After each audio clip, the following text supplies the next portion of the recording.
травма колена, мениск у него был. Ему оперировали это в октябре месяце или в ноябре, в начале месяца ему оперировали. Вот только-только он начал сейчас восстанавливаться и начал свои подготовки к будущим турнирам. من برعکس او رو دستگیری میکردم میگفتن که همش میشود بسیار ورزشکاران به این حالت دچار میشوند آینده باز نقص میشوی و خودش هم روی افتاده نبود و میگو هیچ گپ نی وقت میگذارد من باز مشق را سر میکنم من باز با ورزش مشغول میشم بنابراین ما همه کسا وی رو دستگیری میکردیم همه وقت در برش بودیم بنابراین تیز به خود آمد تیز صحت یافت و باز مشق را سر کرد. Во время чемпионатов мы все переживали, все ждали, смотрели, конечно, его бои. Но мы не расстраивались, так как, зная характер Фаррода, он сам не расстраивается. Он, наоборот, проявляет еще больше усилия, становится более замотивированным и тренируется в разы больше.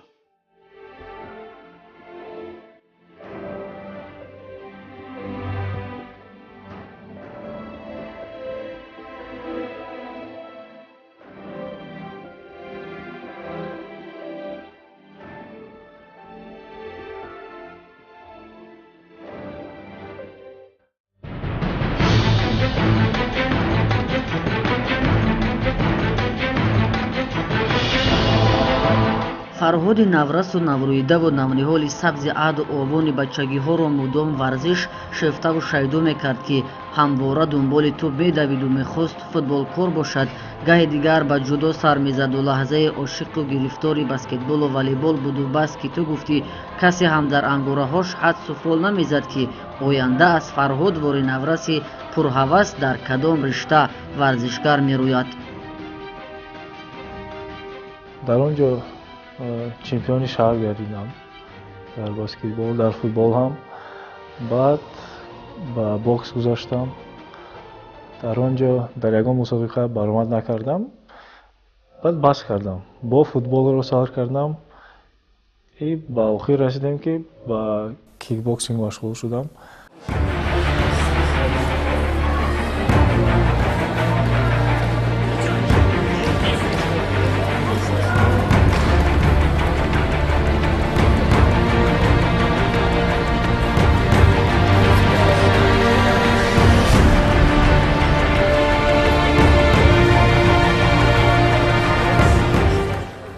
ҳамин тариқу тартиб фарҳод овони бачагиҳоро саргарму саргардону олудаи чанд навъи варзиш ба зудӣ гузора карду дар фурсату фосилаи пӯёи вақт модараш бону муаззама ҳам мехост ба ҷигаргӯшааш ба ҳар ҷиҳат кӯмак расонад.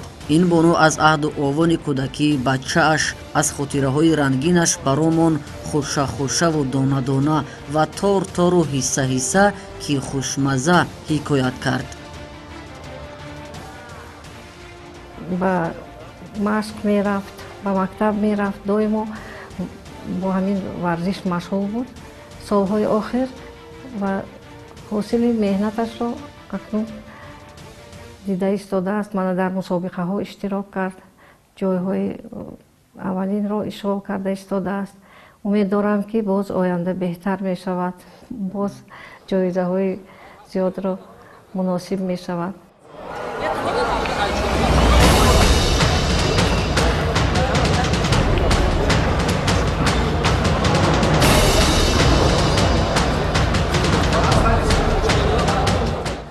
ҷамшед аз замони кӯдакӣ ба мушоҳида медод ки бародарбузургаш фарҳод шефтаву шайдову гирифтори варзиш буду ҳамвора саргарму саргардони тамрин мешуду субҳу шом дар ҳавои тозаи табиат медавид. ҷамшед бар он бовар буда ки ҳама талошу ҷаҳду арақи ҷабини бародараш аз азал то бадинсу ҷуз бар суду самараш дигар чизи баде барош ба бор наовардааст.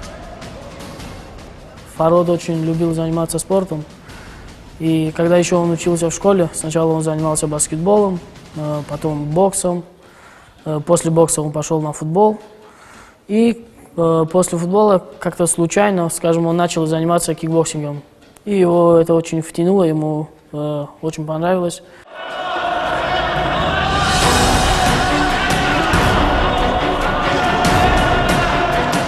ба иқрори Фарҳод то даме ба дилаш варзиши писандидаро пайдо накард, ҳеҷ аз талошу ҷаҳду такопуяш қафо назад.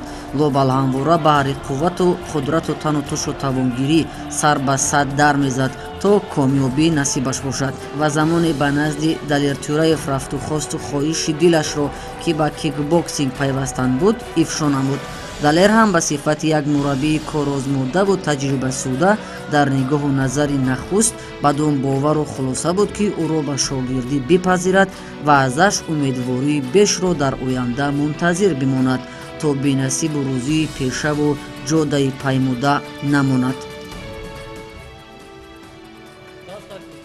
До меня я знал, что он тренировался футболом, у него это очень хорошо получается. И параллельно он иногда баловался кикбоксингом у другого тренера, это давно, это просто он как бы для себя ходил. И был момент, когда он ко мне пришел в зал для себя, также для себя, у него не было никаких мыслей готовиться на чемпионат, и все, он просто для себя тренировался. Я увидел в нем талант, я сказал: слушай, Фарод, давай попробуй, говорю, через месяц чемпионат города будет, говорю. Давай попробуем выступить, подготовлю я тебя, а там сам ты решишь, как бы ты захочешь дальше, будешь, нет, значит уйдешь. И его это заинтересовало. Мы начали готовиться. Месяц мы готовились по кикбоксингу, версия лоу-кик, это в ринге, совсем разное, это то, что и тэквондо, и кикбоксинг, лайт-контакт, это другая сфера. Мы начали с ним готовиться, в городе он завоевал бронзовую медаль, 3-е место. Ему это понравилось, он подошел и говорит: я хочу дальше выступать. Я говорю шутки, ба пеши Далер Тюраев рафтам, ҳамон рӯз ман як машқ бо Далер Тюраев кардам, ҳамон машқ. Ба Далер Тюраев гуфтам ки ҳам сол машқ кардаму ба ягон мусобиқа баромад накардам.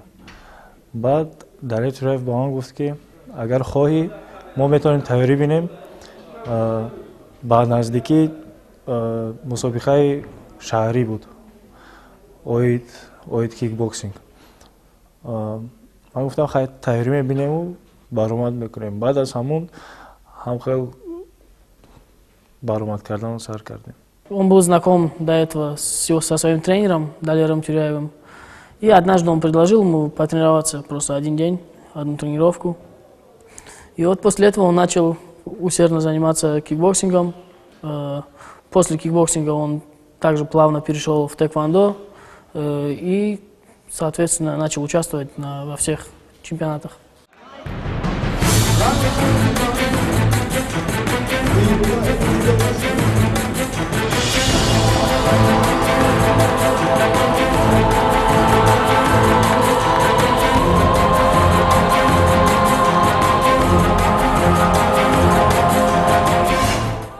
тибқи гуфтаи бону муаззама оилаи онҳоро то қадру андозаи оилаи варзишкорон ҳамном бурдан ба ҷосту ба мавриду раво. чаро ки ҳама фарзандони бузурги ин хонадон дар гузашта ба гӯштиву тайквондову футбол мароқу муҳаббати вижа доштанду аз ин пешаву пайраҳа жарф огаҳ буданд. шояд Фарҳод идомабахши кору амалу машғулияти бародарони хеш бошад. акаҳои калонияш ҳам варзишгар буданд. акаи калонияш Алишер машғул буд, дуюм акааш бо бокс машғул буд, сеюм акааш Фарҳодҷон чорум фарзанди ман аст, чорум писарам аст, сеюм акааш бо ҷудо. ва Фарҳод аз хурдӣ ки онҳоро медид, шавқи зиёд аз хурдӣ пайдо карда буд ба варзиш. бинобар ин ба намудҳои зиёде машғул шуд ва дар охир омада бо ҳамин бисёртар ҷиддӣ машғул шуд бо кикбоксинг. вақте Фарҳод борҳо дар риштаҳои тэквондо ва кикбоксинг дар ҷумҳурӣ нишонҳои тиллоро соҳиб шуду унвони қаҳрамонӣ ба даст овард, дигар роҳашро ба марҳилаҳои муҳими мусобиқаҳои ГТ ҳамвор бинмудан ёрист. Я его привел в тэквондо зал, где тренируется сборная команда Таджикистана и по тэквондо, и по кикбоксингу. Он начал с ними готовиться, ему понравилось, он сдружился с ребятами, он очень общительный. Он талантлив не только в спорте, в футболе, он талантлив также, он красиво стихи может говорить. Многие, которые в соцсетях слышали о нем, он также может красиво петь песни. В жизни мы с ним в очень близких отношениях, так как у нас небольшая разница в возрасте. У нас постоянно общие интересы. Правда, он с детства тоже меня заставлял заниматься спортом. Ну, я не особо был любителем. А в общем, он очень спокойный и целеустремленный даже в плане учебы, в плане спорта, во всех аспектах жизни. Также он очень любит творчество, он любит петь, читать стихи. Он даже очень популярен в социальных сетях. дар гузораи фурсату фосилаҳои фаротари як сарисоли машқу тамрину тайёриҳо дигар Далер Тураев ба симати мураббӣ бо як ҷаҳон боварӣ ва доварӣ ба ҳунару маҳорати шогирди арзандааш Фарҳод мехост ӯро баъди пирӯзиҳои ҳамвораву пайваставу пайдарпай дар мусобиқаҳои шаҳри Душанбе ва сатҳу сифати ҷумҳуриявӣ ки унвони қаҳрамонии кишварро дар риштаҳои кикбоксингу таеквондои ТФ моли ҳалоли хеш намудан ёриста буд, бурун аз марзу буми кишвар равона бинамояд ва бигзор Фарҳод ҳунару маҳораташро ба манзури мардумони сайёра намояд ва собитгари бурзу бозунамоии ҳунари хеш бошад. бадин мақсад далелу дастаки нахустину рӯшан ҳунарнамоии Фарҳод соли 2016 дар чемпионати ҷаҳон ба шумор меравад, вале бидуни ягон дастмӯза. Чаро? аз аввал кикбоксинг машқ мекардам, баъд гузаштам ба теквондо. Кикбоксинг, теквондо камакак дигар фарқ мекунанд. Техникаш дигар аст дар теквондо. Кикбоксинг дигар, теквондо дигар. Барои ҳамин ман ҳамон вақт оли мумкин ки гуфтан ман намефаҳмидам яком ҳариф бой додам. Это первый раз его было, он открыл глаза и увидел, что это такое, потому что одно дело это на тренировках с ребятами спарринговаться, отрабатывать связки, а другое дело, когда ты приезжаешь в эту среду, когда очень много количества спортсменов, более 2000 спортсменов участвовало, и вот эта обстановка, видимо, и потом еще тайквондо немножко, он, опять я говорю, он отличается, поэтому ему не хватило опыта.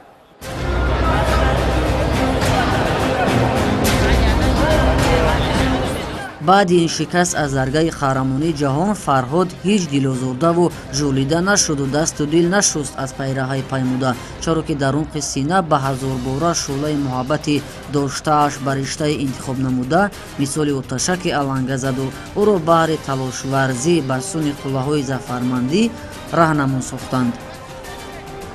ман ҳеҷ гоҳ дилшикаста намешудам ва ҳама вақт дилбардорӣ мекардам. Фарҳодҷон ҳам хеле хусусият дорад ки рӯҳ афтода намегардад ва ҳамеша ҷиҳати хуби ҳар як чизро мегирад ва худаш мегуфт ки модарҷон шумо хафа нашавед, ин ҳеҷ гап не, ман боз ҳоли меҳнат мекунам, боз ба қуллаҳои баландтар мерасам.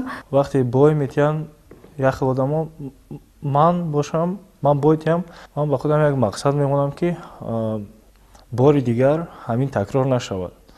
Бисёртар кор кардам дар кор, дар машқҳоам. Бори дигар ҳамин такрор накунам, ҳамин хатогии худамро. худаш ҳам ин қадар рӯҳ афтода намешуд.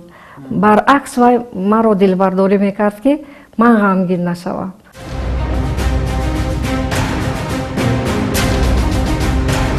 Фарҳод ки дигар ба шохаи теквондо бипайваст ва баҳри кофигии таҷриба дар ин навъи варзиш боз ҳам ба мураббиаш Далер Тураев муроҷиат намуд. ҳарчанд Далер дар аввал эътироз баён дошт, вале дид ки мурғи дили Фарҳод як линг дорад, яъне бисёр ба қавлу қарораш устувор асту иродааш низ қавист. Какое-то время проходит, он захотел выступить по тайквондо тоже. Я говорю, это другая сфера, это другие вообще направления. Тайквондо немножко и лоу-кик, это разный Фарҳод. Но если ты тайквондо научишься, говорю, тебе будет легче по кикбоксингу. Так и получилось, он начал по тайквондо тренироваться, выступил через год на городе по кикбоксингу, взял золото. Какое-то время проходит на республике, он тоже берет первое место. Естественно, он вошел в кураж, ему это все понравилось.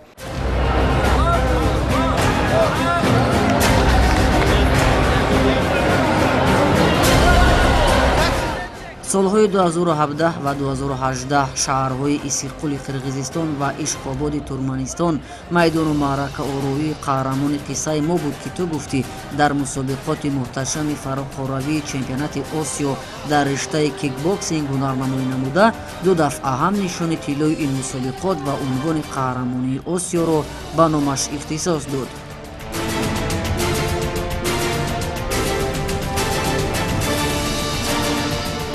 بعد از چمپیونات تکواندو سال دیگرش چمپیونات آسیا بود و کیک بوکسینگ. در آنجا جای یکم روش خوندم که تعریف داشتم. کیک بوکسینگ اونجا بود لایت کانتاکت و کیک لایت.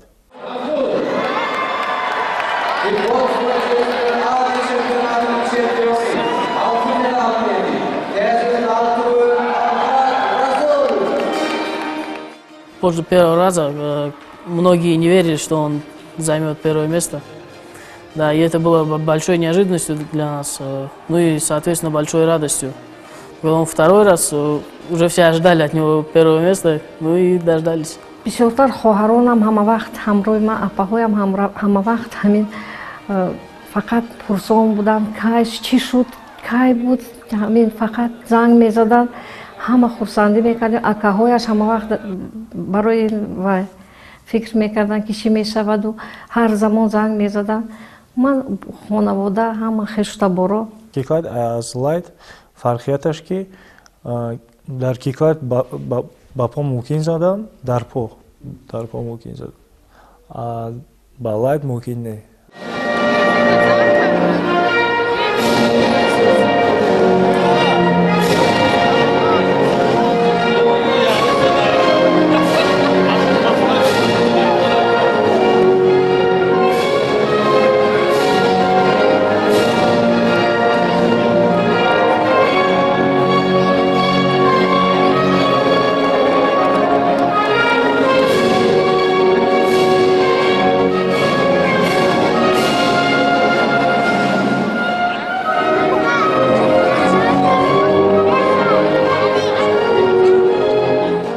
дигар баъди ин дастмӯзаҳо Фарҳод бо умеду боварии комил ба худ ва бо дили пур баҳри арсаҳо ва майдондориҳои дигар талош ба харҷ медод, то аз ин ҳам ба зинаҳои беҳу болотар барояд.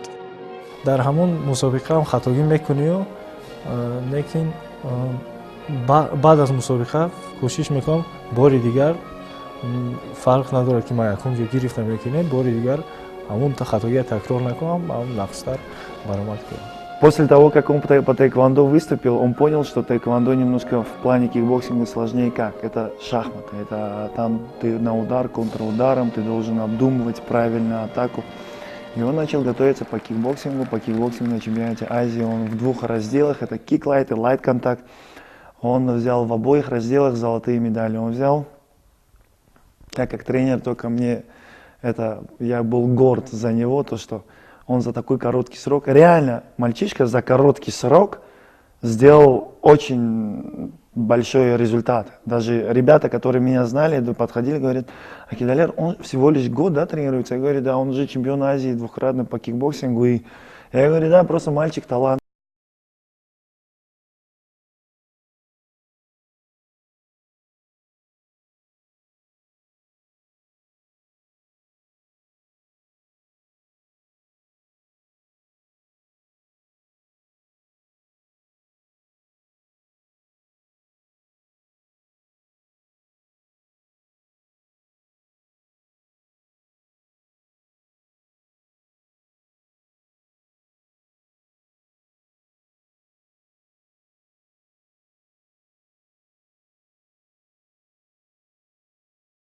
соли 2017 панҷумин бозиҳои осиёӣ, макони баргузорӣ боз ҳам шаҳри ошинои Ишхободи Туркманистон.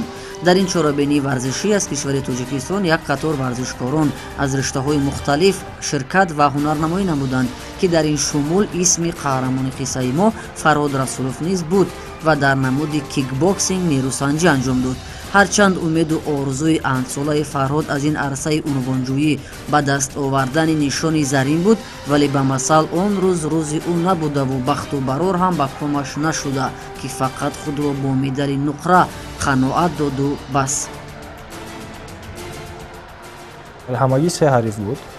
Ман дутаашро буридам, ба семаш бой додам. Ҳарифам таҷрибадор буд.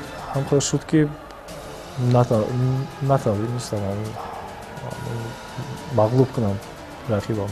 Ифтихор буд бароям ки дар мобайни 50 чанд давлат ба фикрам ҷои дуюм гирифтам.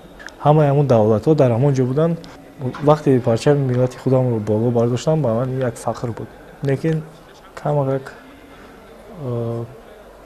зиқ будам ки ман метавонистам ҷои якумро гирам, вале нашуд. чӣ хатои асосӣ буд барои ҷои аввал гирифтан? Натавонистам кор кардан чихе ки ман метавонам ва рақибам таҷрибадор буд.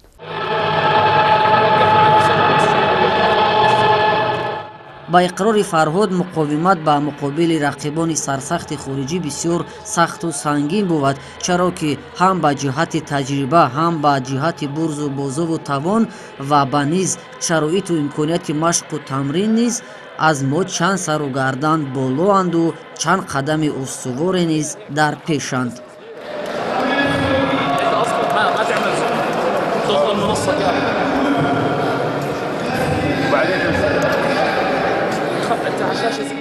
ягон мусобиқа осон намегузарад ба фикри ман. ҳарифаам хеле нағз буданд, таҷрибадор. ҳам бо тайёрии Далер Тӯраев ки манро тайёр мекард, бо ҳамин дараҷа расидем. Я ему предложил поехать на Кубок мира по тэквондо. Он согласился, он поехал. Там он в командном зачете взял бронзу, а в личном у него попался очень сильный боец, который реально тот русский чемпион Европы, обладатель Кубка мира, многократный, там, а может быть, многократный чемпион Российской Федерации, то есть России. И он на него нарвался. Несмотря на то, что он проиграл, он духом не упал, ему это понравилось, он начал больше готовиться. Через какое-то время мы начали с ним подготовку на чемпионат Азии по кикбоксингу. Аз аввал агар мерафтам ба риштаи тэквондо, мумкин ки ман баромадам нақстар мешуд. Ман аз кикбоксинг ба тэквондо гузаштам, камак қиинтарак аст. Русия буд, як рақибам аз Русия буд, дигараш аз Аргентина. Ба ҳамин ду ҳариф рақобат кардам.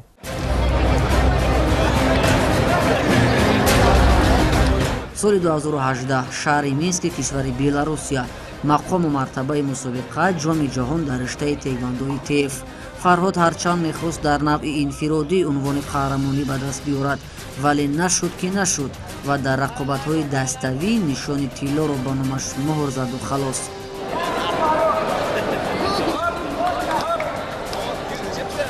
умед мекунӣ ки фарзандат ҷои аввалро гирад, фарзандат аввалин бошад, беҳтарин бошад. умед мекардем, лекин ҷои аввалро нагирифта бошад ҳам беҳичи барнагашт. барои ҳамин боз вақте ки вай баргашт, мо вайро таскин медодем ки ҳеҷ гап не, боз ҳоло ҳамааш дар пеш аст. муҳимаш он ки ту иштирок кардӣ ва беҳичи барнагашти, ҷои дуюм сеюм бошад ҳам, гурӯҳӣ бошад ҳам ҷой гирифтӣ, бо медаль баргашти. Он старался, правда, он очень много готовился, но, к сожалению, да, не смог получить в индивидуальном составе призовое место. Но он не расстраивался, потому что получил в командном составе первое место. И в дальнейшем он планирует получить кубок. то ҳоло ҳанӯз ҳам ки Фарҳод борҳо нишонҳои заринро аз мусобиқаҳои мухталифи дохили ҷумҳурӣ чӣ ки сатҳи байналмилалӣ овезаи гарданаш бинмуда бошад ҳам, вале ин ҳама дастовардҳо ба қадри донаи арзане қаноаташ намебахшанд ки ту гуфтӣ то ба хустааш ки унвони қаҳрамонии ҷаҳонро ноил шудан бувад, ҳеҷ ва ҳаргиз орому қарор намегирад ва ҳамвора ҷаҳду талош ба маърифати ҳамин қулла дорад. ҳамаи варзишгарон ба фикрам ҳамин орзуро доранд ки дар чемпионати ҷаҳон ҷои якумро ишғол. У него есть шансы стать, конечно, у него большие шансы стать чемпионом мира. Он только молодой, ему только все начал. Просто, опять же, нехватка опыта. Как можно больше ему надо выступать на соревнованиях, чтобы получать этот опыт, чтобы видеть, чтобы чувствовать. И со временем у него это все получится. А насчет выступления, все равно любая травма дает о себе знать. Вот в данный момент он тренируется, но какое-то движение непонятное, что-нибудь такое резкое движение сделать, у него до колена раз опять дает о себе знать, и он останавливается. То есть у него акцент сейчас пошли больше работать на руки. он орзуҳое ки дар дил дорад амалӣ гардонад ва мо ҳаматарафа чӣ қадаре ки метавонем ҳамроҳи вай мешавем, мададгори вай ҳастем. хушбахтии фарзандамро мехоҳам, пешравӣ, тамоми хубиҳои зиндагиро ба ӯ мехоҳам.